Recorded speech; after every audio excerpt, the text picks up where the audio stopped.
Amigos da TV Serra Farroupilha, quero cumprimentá-los. Olá, tudo bem? É hora da nossa entrevista do dia. Aqui nos encontramos para o telejornalismo local com os assuntos do momento, o cotidiano de Farroupilha e da nossa região, sempre em pauta. O que é destaque, você vê aqui na nossa programação, nos canais 26 e 526 da NET Claro, região cobertura Farroupilha. Se você não tiver assinatura da NET, não tem problema. Acompanhe esse programa e também a programação da TV Serra no nosso canal no Facebook, TV Serra Farroupilha. Curta a nossa página, siga a nossa página, ali você tem todos os conteúdos. Ainda tem o nosso canal no YouTube, então, com tudo que é produzido pela TV Serra, é a nossa biblioteca virtual, enfim, de todos os vídeos e todos os conteúdos, todos os assuntos que passam pela programação da TV Serra. E também tem o nosso site www.tvserra.tv, ali você tem as notícias do dia e também tem um streaming com a programação que passa ao vivo nos canais da NET. Então,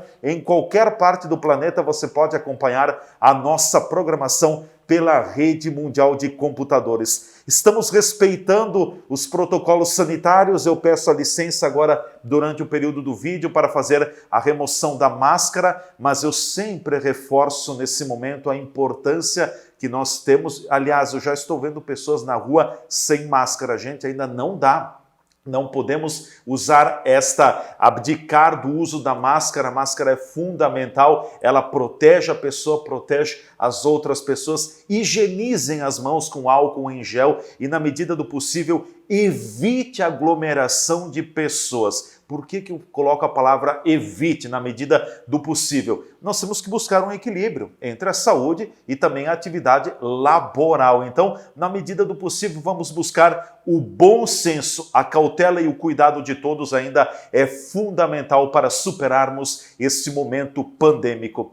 E é o assunto que nós vamos tratar no dia de hoje, aqui na nossa entrevista do dia. Tenho a alegria de receber a diretora do Comitê Técnico da AMESNE, Associação dos Municípios da Encosta Superior do Nordeste, a Marijane Paese, é nossa convidada aqui nos estúdios. A Marijane tem sido a grande batalhadora, defensora dos prefeitos aqui na nossa região, claro, no bom sentido, argumentando, brigando com o governo do estado nas questões técnicas em torno da pandemia. Eu tive o privilégio de acompanhar, e vocês viram aqui pela TV Serra também, a exposição que a Marijane Paese fez no primeiro Fórum de Prefeitos na cidade de Caxias do Sul, no Sky Samuara Hotel, e depois do que eu vi a explanação lá, eu a convidei para esse momento, porque realmente ela tem muito conhecimento e fico muito grato dela poder partilhar conosco aqui na TV Serra. Marijane, te recebo com muita alegria, seja bem-vinda. Se você sentir segurança de remover a máscara também, pode ficar à vontade de nossa parte. Tudo bem com você, Marijane? Tudo bem.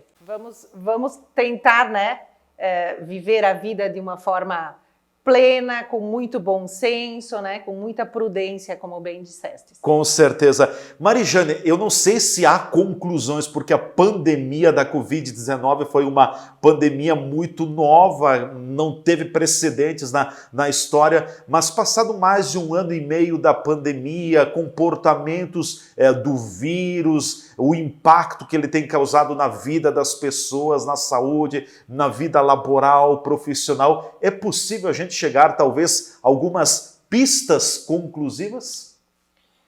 Olha, o vírus ele se comportou em 2020 de forma muito, diria assim, como uma caixa de surpresas, mas eu diria que 2020, no geral, ele foi um ano de aprendizado. E eu acredito, e eu tenho convicção, que a gente conseguiu sim avançar em alguns fatores. Então a gente já conhece um pouco mais sobre o vírus. Eu acredito que a medicina, de modo geral, também evoluiu nesse sentido, conhecendo um pouco mais sobre o vírus, o que é bem importante também. E hoje a gente já tem muito clara essa questão de contaminação, como se contamina, como não se contamina, e como o vírus se comporta de modo geral. Acho que é fundamental a gente entrar nessa linha, Então, nós tivemos aí, durante a pandemia, o que eu diria, não chamaria de 3 ondas, e sim de 3 ciclos virais bem definidos, E eu acho que isso caracteriza um pouco, né, e nos dá uma certa segurança em falar um pouco do vírus, pelo comportamento estatístico que a gente tem até o momento em que a gente consegue observar esses ciclos virais bem evidentes. Então, se fez alguns avanços, agora a gente já avançou muito com a questão da vacinação, a vacinação chegando aos 18 anos de idade em praticamente todos os nossos municípios. Então, isso também... Isso vai gerar um impacto muito positivo. Vai gerar um impacto positivo. Talvez é o maior golpe em cima do vírus. Talvez sim. Mas o que a gente já percebe? Que isso só também não é suficiente. Então, a gente já acaba notando nos dados da estatística, né, que os que se vacinaram lá no início do ano já estão entrando em alguns avanços em percentuais de hospitalização. Recontraindo o vírus, né? E hospitalizando. Então, na verdade, já se fala em muitos países em terceira dose de vacina. E avaliando os dados estatísticos da Serra, quero deixar bem claro que são os dados estatísticos da Serra, a gente notou nos últimos 2 meses uma elevação do percentual de hospitalizações graves, que é o nosso grande gargalo, né? Nas faixas etárias acima de 70 anos. Então, o que talvez seja um grande indicativo de que precisa, sim, um reforço, né, em termos de vacinação nessas faixas etárias novamente.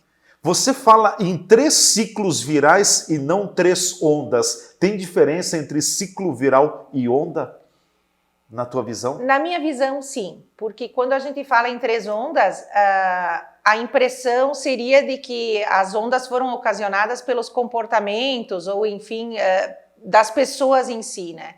E os ciclos virais não, é mais um comportamento viral.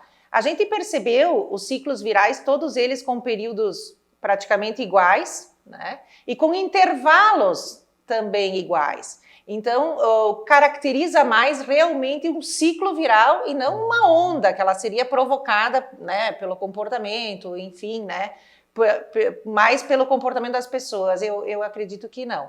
Na verdade, o que a gente precisa mesmo, é claro, quando começa o ciclo viral, aí sim, as medidas elas são fundamentais, mas é no início do ciclo viral, para diminuir então a questão das hospitalizações e, consequentemente, os óbitos, né? Na verdade, no momento, a gente tem que achar estratégias, né? Para todo problema tem que existir uma solução. Eu acho que agora a gente chegou nesse momento que, passada a pior fase, é o momento da gente ter criatividade e saber conviver com essa questão da presença do vírus. Claro, com certeza. Inclusive, você apresentou também durante o trabalho da MES, no Fórum de Prefeitos, alguns números estatísticos. A nossa região tem uma incidência relativamente grande do vírus. Eu não tenho os números aqui, mas comparando com o Brasil, em alguns momentos o Rio Grande do Sul tem uma taxa de infecção mais elevada, né? Na verdade, a Serra tem uma taxa de infecção mais elevada que do estado, né? E o estado é superior ao Brasil, país em geral, ao né? Brasil, sim. Certo. Bom, entrando nessa questão também do vírus, e você coloca um pouquinho mais, né? Você coloca esse ponto de que já tem, por exemplo, em torno de 10 a 12% dos idosos que fizeram a vacina acabaram depois hospitalizando. Teve uma estagnação desse período, né? Sim. Quando a gente olha o grupo imunizado, isso já é uma estatística que se concretiza nesse sentido. Olhando para o grupo dos imunizados, que seriam os acima de 60 anos com ciclo vacinal completo, a gente já percebe uma estabilização no percentual de contaminados. Ah, né? Contaminados. Exatamente, no percentual de contaminados, ficando em 12%. 12%. E já vem por 4 meses consecutivos com essa estatística. Vem se mantendo, né? Exatamente. Sim. Mas daqui a pouco isso aqui pode mudar também, dependendo do próprio comportamento do vírus, né? E talvez da necessidade, ainda a ciência não conseguiu comprovar de que a vacina imuniza por 1 ano. Pode ser que imunize por menos período, né? Exatamente, esse é o ponto. É o que a gente observou, que, por exemplo, nas faixas etárias acima de 70 anos, ficou percentuais estáveis por 4 meses. E nos 2 últimos meses a gente já percebeu essa elevação. Então, ainda queira ou não, a gente não tem os dados, os resultados da vacina para saber por quanto tempo é que a gente vai conseguir ficar imune. Claro, tem que se aguardar esse avanço também. Só conceituando, colocando os ciclos que nós tivemos até agora. O primeiro ciclo viral foi em dezembro do ano passado? O primeiro ciclo viral em dezembro, o segundo em março e o terceiro em junho. Em junho. E ele geralmente se repete a cada 3 meses, é isso? A cada 1 mês e meio. 1 mês e meio. 6 períodos a 8 períodos, né? Isso a gente está numa estatística boa. Sim. Porque, na verdade, se fosse para ter iniciado, né, na mesma frequência dos demais ciclos, nós já estaríamos em curva ascendente. No momento, nós não estamos em curva ascendente. O que a gente percebe na Serra Gaúcha é uma estabilização no número de contaminados. Então, o número de contaminados, eles estão ficando na faixa de 2.000 a 2.200 contaminados a cada 7 dias, e isso já se repete por 4 semanas consecutivas. Nós estaríamos no período já do início do chamado 4º ciclo, talvez. Se fôssemos olhar o comportamento dos anteriores... Pelo exato, tempo, né? Sim. Mas estamos estabilizados. Estamos estabilizados. Aquela coisa, o problema é o seguinte, né? Que eu vejo que nós estabilizamos aqui na nossa região com os números ainda um pouco elevados, né? Ou seja, estamos lá em cima. Qualquer movimento sobe rapidamente, porque está alto, né? Não, em termos de hospitalizações graves em UTI, eu diria que nós melhoramos bastante. Melhoramos? Sim, as quedas foram extremamente expressivas. Hoje nós estamos aí na faixa de 40 novos internados a cada 7 dias e seriam níveis lá de outubro, novembro. Do ano passado. Do ano passado. Então, muito melhor, né? No pico da segunda onda, o número de internados na UTI a cada 7 dias, acho que passava de 200, né? Ficou em torno de 200. Em torno de 200, sim. Então veja como caiu de 200, que foi o pior momento, que foi ali o final de fevereiro, início de março, foi o pior momento da pandemia, né? Esse foi o pior momento. Até pela exposição da variante P1, que comprovadamente ela hospitaliza muito mais, ela acomete muito mais gravemente. Então, a presença da variante P1 nesse período foi extremamente assim assustador, porque ela trouxe índices elevados de hospitalização sobre o número de contaminados. Com certeza.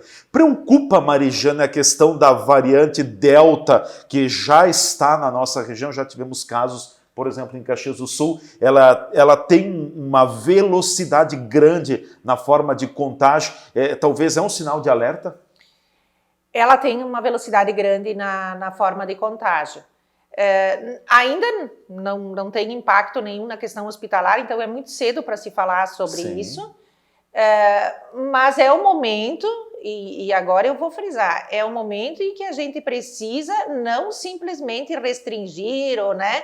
Claro, os cuidados devem ser adotados sempre como forma comportamental e de responsabilidade de cada cidadão, né?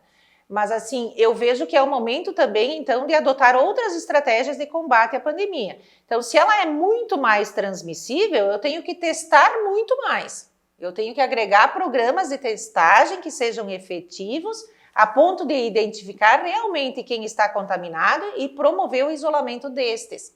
Então, esse é o momento de que a estratégia da testagem ela tem que se fazer muito presente em todos os municípios. Nós tivemos diversos momentos. Lá no início da pandemia veio aquele chamado quase que lockdown, que eu não classifico como um lockdown, mas foi quase um lockdown. Fique em casa, parou tudo 1,5 semanas, 2 semanas, depois se tentou voltar, depois volta a ter medidas restritivas muito fortes. Uma questão, você que estudou bastante sobre isso, o comportamento, hoje está provado que o lockdown não tem o efeito que talvez deveria ter na pandemia? Não tem o efeito que deveria ter.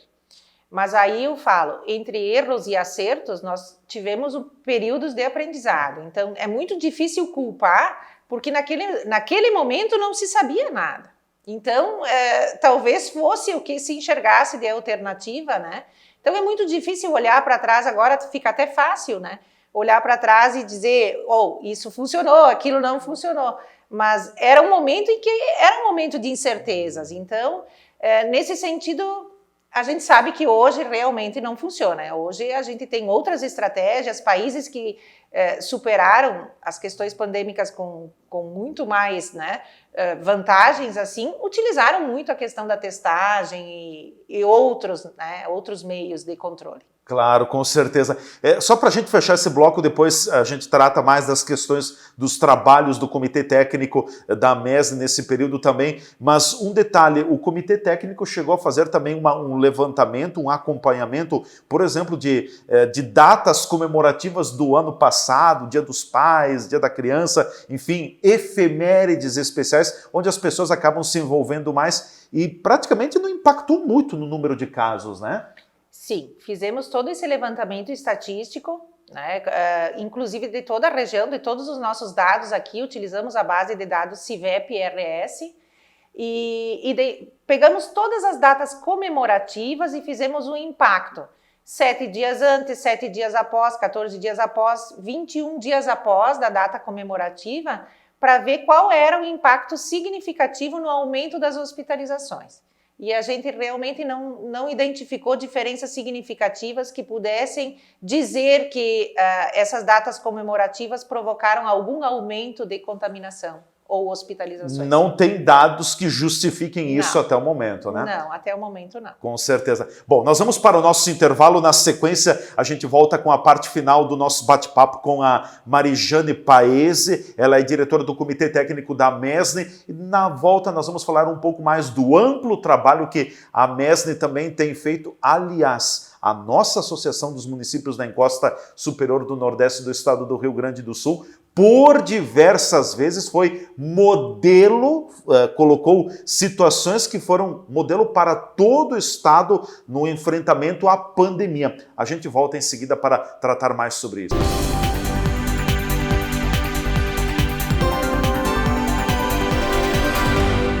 Se tem uma coisa que todas nós queremos no inverno, é se sentir quentinha e confortável, não importa onde. E é para isso que a Malharia Anselmi preparou um outlet para você, com grande variedade de produtos e super descontos. Outlet Anselmi em Farroupilha, atrás do centro de compras ao lado da rodoviária, na Rua Silveira Martins 660, bairro Volta Grande. E pode vir tranquila, estamos respeitando todos os protocolos de saúde.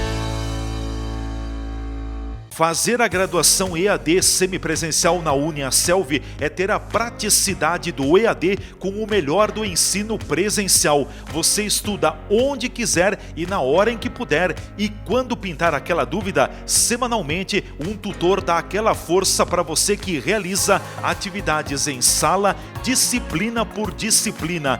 Tudo com mensalidades super acessíveis e nota máxima do MEC. Venha para a UniAselv, EAD quando você quer, presencial quando precisar. UniAselv, presente com 3 polos na região.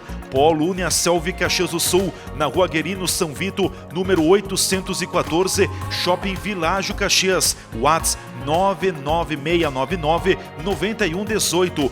Polo UniAselv Bento Gonçalves, Avenida Osvaldo Aranha, número 1075, Cidade Alta, WhatsApp 984339645.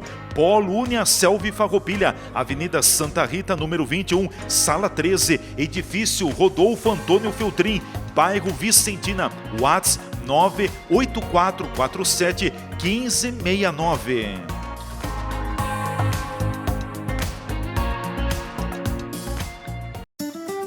Chegou a hora de unir forças. Juntos, vamos cuidar das nossas famílias e da nossa comunidade. Queremos mostrar que Farroupilha é uma cidade grande em solidariedade e oportunidades. Por isso, com a reabertura do nosso comércio, é muito importante que você também faça a sua parte.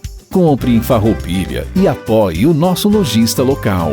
Com a união de todos, estaremos preparados para seguir em frente, pois nosso comércio é forte e vibrante. Em nossas lojas, você encontra tudo o que precisa. Fique ao lado do nosso comércio. Compre em Farroupilha e entre nessa corrente do bem. Uma campanha do Sindlojas Farroupilha. A Borfar Seguros tem tudo o que você precisa para ter uma vida segura e tranquila. Aqui você encontra todos os tipos de seguros para proteger seus bens e seu patrimônio. Nossa equipe é altamente preparada para lhe oferecer o que tem de melhor no mercado. E além da linha completa de seguros, a Borfar também tem linhas de financiamentos e de consórcios. Venha conversar conosco e juntos iremos buscar sempre o melhor para você. Borfar, Avenida Júlio de Cacilhos, 1325 Centro, fones 2628-2200, WhatsApp 54 991 46 9446.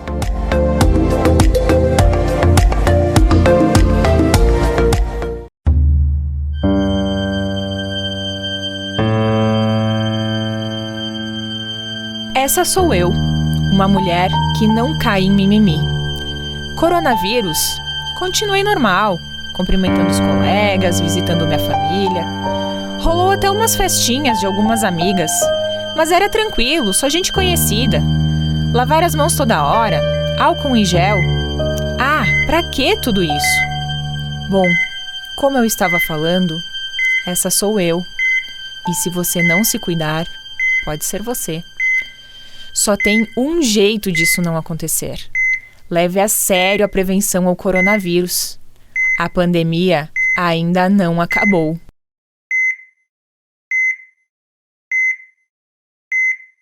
Por que um contrato de fidelidade com uma operadora de celular? Será que ela te ama? A Bitcom Celular te oferece o melhor 4G do Brasil com planos mensais a partir de R$ 39,90. Você acumula os dados não utilizados e tudo isso sem fidelidade. Isso é ou não é mais amor? Ah, e tem mais um monte de agradinhos para quem traz o seu número aqui, ó, pro chip da Bitcom. Vem! Esta é a Jasmine. Ela tem um jeito muito positivo de levar a vida. Sim aqui, sim ali e sim ali também. E sim, Jasmine adora o seu trabalho porque lá é sempre assim.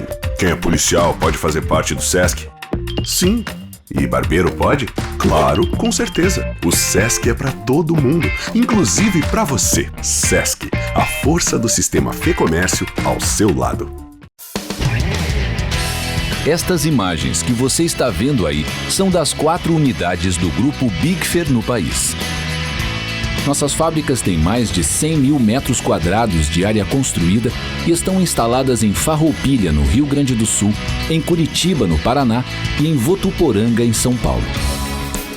Somos o maior fabricante de acessórios para móveis da América Latina. Produzimos mais de 10 mil itens que atendem aos mercados moveleiro, metal mecânico, linha branca, metais sanitários e supermercadista no Brasil e no exterior. Temos frota própria, o que agiliza a entrega dos produtos de nosso catálogo para clientes de todo o território nacional. Estamos andando no caminho certo.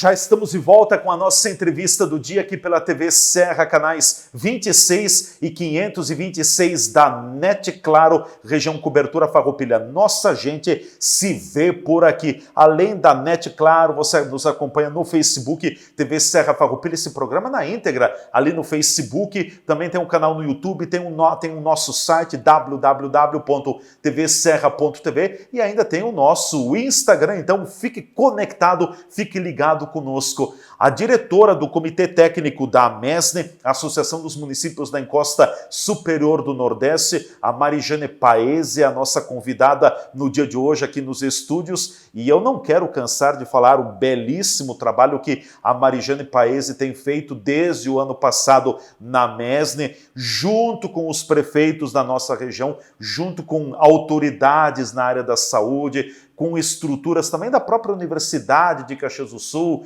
enfim, do prefeito José Carlos Breda, que no ano passado foi presidente da Amesne, atualmente o presidente é o prefeito Fabiano Feltrin, aqui do município de Farroupilha, mas claro que também ouvindo muito os prefeitos da nossa região. Marijane, eu gostaria que você fizesse uma retrospectiva rápida do que foi esse ano e meio, esse 1 ano e meio de pandemia, como começou todo esse trabalho dentro do Comitê Técnico da Amesne. Que tudo era novo, né? Então... E começa por aonde? Começou por descobrir como o Estado calculava as bandeiras, né? Então, nós, num primeiro momento, esse foi o primeiro passo, entender como era o cálculo das bandeiras. Então, clareamos isso, criamos uma plataforma própria e começamos a administrar as nossas informações aqui da região por nossa conta. Então, diariamente divulgávamos os resultados e nós previamente já, né, sabíamos o resultado da bandeira. Então, acho que isso facilitou, porque nos deu um subsídio para conseguir discutir, né, e questão de até questionar, né, os resultados, né, e na sequência a gente conseguiu promover então a reversão das bandeiras. Então, mas para chegar a essa questão de ter todos os dados, foi necessário construir um banco de dados muito rico dentro do comitê técnico, né? Sim, construímos um banco de dados, buscamos todas as informações, criamos o nosso próprio banco de dados e a nossa própria análise desse banco de dados. E isso, claro, foi nos fundamentando e foi nos dando argumentos, né, muito precisos nas discussões que tínhamos que fazer quando éramos imposto, né, a entrar com os recursos pelo resultado do cálculo das bandeiras. O modelo de bandeiras foi implantado em maio do ano passado? Maio do ano passado. Maio do ano passado. E chegou um determinado momento em que a Amesne tinha mais informações do que o próprio governo do estado, ou seja, a gente ficava aguardando a sexta-feira quando o governador faria o anúncio, e o comitê do estado faria o anúncio das bandeiras, a expectativa, será que nós vamos ficar na vermelha, será que nós vamos para a preta, será que volta para a bandeira laranja? A Amesne, antes do governador anunciar, já tinha os dados, já tinha um indicativo, né? Já tinha indicativo, mas o Estado já tinha também, né? As informações que a gente tem são as mesmas do Estado, né? Mas, na verdade, o que nós fazíamos? Nós detalhávamos a nossa região, né? E tentávamos entender o nosso cenário. E, em cima disso, nós fazíamos a nossa defesa. Então, claro que nos ajudou muito nesse sentido a questão da gente ter se antecipado nessa questão de análise de dados. Acho que foi um trabalho grandioso que a gente fez em 2020 nesse sentido, né? E deixar aqui também o reconhecimento ao prefeito Breda, que na época também participou junto com a gente com muito ênfase nesse trabalho todo. Pegou o chumbo grosso, como a gente diz, né? Pegou o chumbo grosso, na verdade, numa época de incertezas, onde as notícias muitas vezes eram as notícias da mídia, né? Sim. Então era muito difícil a tomada de decisão, era muito difícil decidir, ao mesmo tempo que se tentava, e era o propósito, sempre manter o equilíbrio entre saúde e economia. Por muitas vezes a decisão era um pouco constrangedora, né? Porque com toda a questão de saúde, a questão isso, as pessoas mesmo, né, tiveram muito medo. Eu diria que 2020 ele foi o ano de incerteza e o ano de muito medo. Com certeza. Bom, foram quantas no total? Foram 10 situações, 10 vezes que foram contestados os dados do governo do estado. Em outras palavras, foram 10 ocasiões que a Amesne foi para cima do governo do estado, no bom sentido, com argumentos técnicos, né? E dos 10 questionamentos que vocês fizeram ao governo do estado, em 7 a Amesne foi vitoriosa, né? Isso. Exatamente isso. Só que junto com os questionamentos, muitas vezes se apresentava soluções também. Talvez por isso, muitas vezes, veio também a questão da reversão da bandeira. Então, se questionava, né? E sempre se colocava propostas de ação. Sim. Depois termina, em 2021, praticamente um ano depois, né, termina o modelo de bandeiras, o governo do estado viu que aquele modelo já não era mais o ideal para a situação da pandemia e veio o chamado modelo dos 3 As. Explica um pouquinho como foi esse modelo e o comportamento e o trabalho do Comitê Técnico da Messner. Então, em março, quando a gente teve a maior de todas, né? Maior ciclo viral. O maior ciclo viral, vamos falar assim. A gente ficou por muitos períodos, né, na bandeira preta, porque além da bandeira, o governo tinha criado uma salvaguarda da bandeira. O que era essa salvaguarda? A salvaguarda, ele dizia que tinha que ter um percentual de leitos de UTI livres e no meio do caos não se tinha mais. Então, a gente já não era mais o cálculo da bandeira, e sim o que valia era a salvaguarda.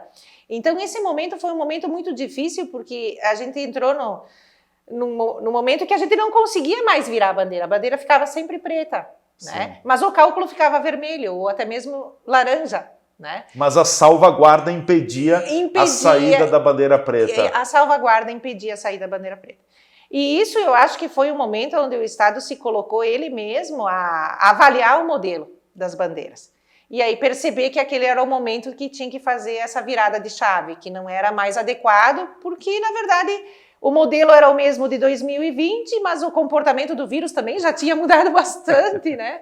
Então, se formos analisar por esse lado, era o momento de fazer a virada e realmente entender que não era mais adequado.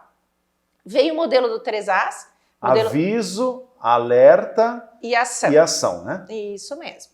Aviso, alerta e ação. Então, nós já recebemos alguns avisos, né? Recebemos alertas. Nesse último ciclo viral, nós recebemos alertas, né? E teve também uma interferência em termos de ação, né? Que foi também um grande feito do Comitê Técnico da Messner quando criamos o nosso próprio plano de ação. E o nosso próprio plano de ação, ele saía da caixinha, que não era apenas mais medidas restritivas, e fazíamos propostas diferentes de ação. Então, aí, enfatizar que foi criado, né, o primeiro drive-thru de testagem, Farroupilha foi pioneiro, né, em fazer. Então, esse sentido foi que a gente começou a executar outras ações, que não mais apenas horário de estabelecimento, fechamento de atividades. Então, esse foi o momento em que foi possível construir. Pensar e executar fora da caixinha. Exatamente isso. Sim. Bom, nesse período em que nós estamos vivendo, e quero te ouvir muito nesse sentido também, Marijane, porque a gente ouve muitas pessoas dizendo assim, estão liberando demais, vai subir os casos de novo, é isso, é aquilo, estão flexibilizando tudo. Qual é a tua leitura desta situação? Porque também já está claro, né, de que ficar restrito não vai resolver o problema. Então, as flexibilizações, elas precisam acontecer, mas regradas e pautadas no que, Marijane? As flexibilizações precisam acontecer, regadas, né, e pautadas sempre nos protocolos de segurança, nos protocolos de controle, porque o que vai fazer a diferença não é o evento, por exemplo, acontecer sim ou não. O que vai fazer a diferença é os protocolos de saúde que vai se adotar ali na realização do evento. Então, nesse sentido, é o momento sim da gente avaliar esse retorno gradativo e imaginar e ter muito bom senso, e aqui agora eu falo em bom senso, porque na verdade alguns setores eles foram prejudicados desde o início da pandemia. E aí as pessoas também precisam retomar. Então, a gente já sabe que o vírus não vai embora, né? Ele não vai, a gente não vai acordar amanhã de manhã, né, e acordar sem o cenário dele. Então, a gente precisa descobrir qual é o equilíbrio, né, e qual é a melhor forma da gente conviver, né, e sim, dentro do possível, tentarmos gradativamente voltarmos, sim, a algumas flexibilizações. Até porque, no meu ponto de vista, quem acredita que a vacinação vai deixar a pessoa imune, vai liquidar o vírus, é utopia. é sonho. A vacinação vai ajudar a pessoa a se tornar mais resistente para o vírus, mas não significa porque eu tomei a vacina que eu não vou pegar o vírus, eu posso contrair o vírus de uma forma mais leve. Então, a vacinação é um golpe, sim, em cima do vírus, mas não o vejo como um golpe mortal, fatal. A vacina não vai matar o vírus, né? Ela vai talvez reduzir o impacto dele, vai reduzir o contágio, mas aniquilar, matar de vez não é, né? Não, a vacina é prevenção, né? E nenhuma vacina, né? Não existe vacina que vai fazer 100% de eficácia de não contrair, né? Nenhuma delas tem essa eficácia. Então, nesse momento, é o momento sim da gente saber que mesmo vacinados, isso que é bem importante, mesmo vacinados eu posso sim contrair o vírus. Então, que a gente não tenha essa ideia, não é Covid, pois eu já estou vacinado. Isso é um problema comportamental, inclusive que pode gerar até uma gravidade maior, em a pessoa achar que não é Covid, né? E não procurar ajuda, não procurar assistência médica, né? Então, nesse sentido, a gente sabe que a vacina ela é para proteger contra os casos graves. Mas mesmo assim, às vezes a gente está identificando que existem, né? Existe a possibilidade também de agravar com a vacina. Então, é bem importante que as pessoas tenham essa consciência também e que a gente saiba, assim, que a gente pode contrair o vírus, mesmo vacinado. Eu quero voltar à pergunta que eu te fiz lá no início do programa. As conclusões, possíveis conclusões que a gente chegaria nesse período já de um pouco mais de 1 ano e meio de pandemia. É claro que talvez a gente não tenha conclusões definitivas porque ainda estamos conhecendo muito sobre o próprio vírus também. Mas daria para se colocar que, claro, a vacina ela é muito importante, a retomada das atividades também ela é importante, mas um outro vetor de importância é esta busca ativa do vírus, é testar as pessoas, é isolar estas pessoas na medida do possível. Esse é o norte que se deve tomar daqui para frente? Esse é o norte que a gente deve tomar daqui para frente, porque na vacina, a gente já chegou onde a gente podia chegar. Agora é questão de imunizar mais as faixas etárias que ainda não estão imunizadas. Então, eu acredito que agora, no mês de setembro, a gente vai ter uma imunização importante de ciclo vacinal completo em faixas etárias que ainda comprometem os hospitais significativamente, que é as faixas etárias de 40 a 59 anos. É onde está ocorrendo o maior número de internações, né? Exato. Então, tendo em vista que essas faixas etárias vão receber um ciclo vacinal completo agora no mês de setembro, a vacinação chegou ao seu, vamos dizer assim, a sua missão cumprida. Vai impactar. Vai impactar ali. Não vai acabar, longe disso, né? Não vai acabar. Mas vai ter um resultado extremamente positivo. Então, e a gente imagina que além disso, se a gente já sabe que a gente já pode contrair o vírus mesmo vacinado, então o que tem que fazer nesse momento? Entrar, sim, com campanhas, né, e maneiras efetivas de realmente se fazer busca ativa de contaminados. Seja nas empresas, seja no comércio, seja nas UPAs, né, onde tiver pessoas. Onde tiver pessoas. É esse o comprometimento que a gente tem que ter agora. Fazer busca ativa de contaminados. Então, é muito importante, assim, aquele olhar, né, para a síndrome gripal. Quando aparece aquele primeiro sintoma, né, esse é o momento que eu tenho que agir rápido, né? Isolar e testar em períodos adequados, quando apresenta o quadro de síndrome gripal, porque tem um período também que é adequado para testagem, que tem que ser levado em conta, porque nesse momento ele vai dar um resultado mais preciso. Porque é muito importante também que se tenha resultados precisos, porque daqui a pouco eu faço um teste numa farmácia, eu por conta própria, no meu primeiro dia de sintoma, né? E dá negativo. Dá um falso positivo. E na verdade, não, talvez dê negativo, né? E se eu voltar e testar no quarto, quinto dia de sintoma, vai dar positivo. Então, esse momento é o momento que a gente tem que ter essa consciência. Então, testagem, né? Programas de testagem adequados, né? E não resta sombra de dúvidas, né, o isolamento imediato de quem apresenta qualquer quadro de síndrome gripal. Então, isolamento não é para todas as pessoas, é só para quem tem sintomas ou quem está comprovado com o vírus. Essas pessoas sim têm que se isolar, né? Exatamente isso. Então aí essas pessoas, me perdoem colocar o termo, essas pessoas terão que cumprir o seu, entre aspas, o seu lockdown. É o lockdown da pessoa e não da sociedade. E não da sociedade. É o momento de isolar quem está contaminado, né? E o trabalho tem que ser fazer essa busca ativa. No restante, não cabe mais as restrições econômicas, justamente porque se busca, né? E eu acredito que esse é a gente tem que ter o maior bom senso de ação para buscar o equilíbrio entre saúde e economia.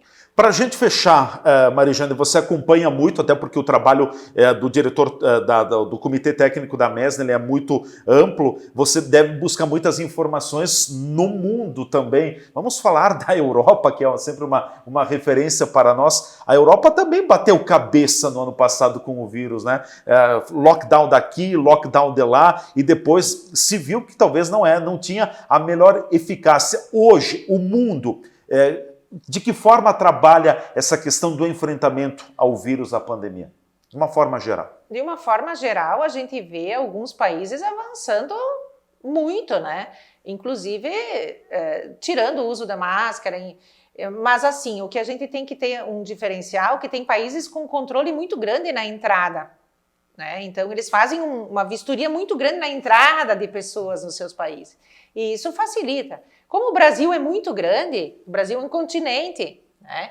A gente não tem esse controle todo e nem seria possível, né, fazer talvez esse controle de entrada no país. Então, como a gente tem essas variantes circulando, né, a gente tem que estar sempre vigilante. Vigilantes, com certeza. Marijane, quero te agradecer muito, obrigado pela tua disponibilidade, por ter passado todo esse conhecimento num curto espaço de tempo aqui para a nossa comunidade, te cumprimentar, parabéns pelo teu trabalho no Comitê Técnico da Mesne, com certeza você fez e você está fazendo a diferença para toda a nossa região. Muito obrigado, volte sempre que quiseres. Obrigada pela participação. Ótimo, obrigado. Um ótimo dia. Nós voltamos a fazer o uso da máscara. A nossa máscara é fundamental, afinal de contas, por enquanto, nós precisamos continuar usando máscara. Eu tenho dito, eu já estou vacinado com a primeira dose, não é por isso que vou abrir mão do uso da máscara. Quando fizer a segunda dose, vou continuar usando a máscara. Então, a gente vai se protegendo desta forma.